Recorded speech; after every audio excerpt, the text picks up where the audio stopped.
where we left off, we exported a FBX file containing our animation. Problem is, that one was wrong, so we're gonna use a substitute. Now we have our standard recorded library, and let's just take, well, let's take Frank Sinatra, or the artist's impression of Frank Sinatra. Now, Maya has, for some reason, decided that it won't show the maximum frames recorded, so we'll just type in there some number that's way too high, select some part of the skeleton, and it has about 710 frames. So let's change that to 710, and now we have the entire animation in our slider thing here. Now, here we have the animation. That's all fine and dandy. We want that into our UDK game. Now, if we were to import the used model, which I'm gonna look up, which should be here. Yeah, that's our model. If I import it,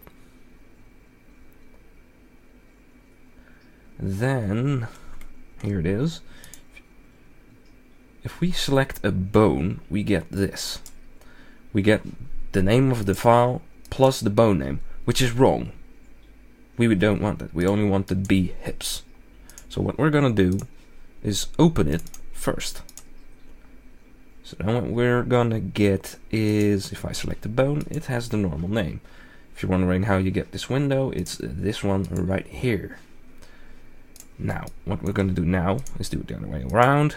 We import our animation, which I put where? Here in Clean Anims, Frank Sinatra. We're going to import it. Now we only want the animation, not cameras, not lights, because we don't want that stuff. Now, if you were exporting this directly from Vicon, you will have markers in the scene as well, together with the animation. To get rid of those, you open this one. Not sure what it's called. It's called the outliner tab window right here, and you will see these things here, which are markers. Well, it's a system of which the bones are a child of, but you would see a lot of these imported together with that one, and you simply select them in here and delete, and they're gone. That's fine. Let's switch back. Now, problem is, Vicon is a pretty expert program, and such a simple thing as renaming these bones to match this one is a hell of a job. And a quicker way, or at least in the short term, is to retarget. Now, one of the problems also is, as you can see, the skeleton is about twice the size of our in-game model. Now, retargeting also scales down translation. So, if the model is, or this skeleton is actually moving forward, it is scaled down to fit this size, so it won't move as far. It's all good. Now, we want to, let me just switch to this one and put on X-ray bones. We want the animation from the skeleton to that one. Let me just type in about the same number again.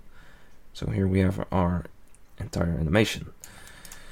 Now, there are a few tabs or things we want open. First, switch to animation, so the bar changes and we can go down to skeleton, down to retargeting. Let's click right here.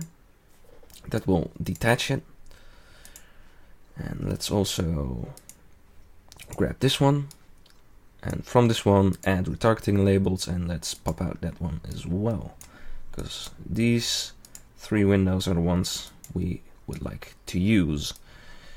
Now, as you can see, this model already has labels on it.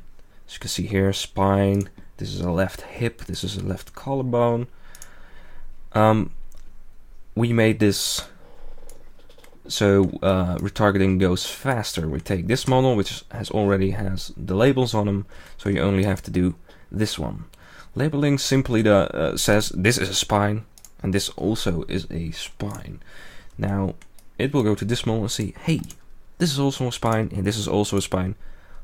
Looking at the hierarchy of the skeleton, that must be the same one as that one. And simply by labeling it, it understands which bone is which, and it will retarget properly for us. Now, first off, as you can see, this one has no labels right now, but secretly it does. Going here to joint labeling and selecting show all labels, voila, they all have the label none. Let me check my recording, and it is still going. That's good. Now, first off, selecting the entire skeleton by the hips, that's the root. So we're gonna label this as root. Now, you saw it changing here, right behind none there. Selecting this one, this is a spine. This one is also a spine. This is a neck, head, and another head. Now, this is the standard Vicon skeleton used at GameShip. It has its limitations, like the hand doesn't properly work, but it mostly does work quite well. Now, we will label this as the left side, and it's the collarbone. Now, selecting this one, the rest, labeling it an arm also auto finishes the rest of the bones, which are the children of that bone, which is quite handy. Labeling this right collar arm, and again it finishes it for us. This is a leg, label it left, calling it a leg, and the rest just goes. Also for the right leg, and that's pretty much it for labeling. But as you can see, popping this out helps, because going right here to joint labeling takes way too long. Now, next step is setting a neutral pose. First off, we want our animation to be put on this skeleton, so what you do is first select this one by the root, then selecting, this is always kind of sucky, select that one.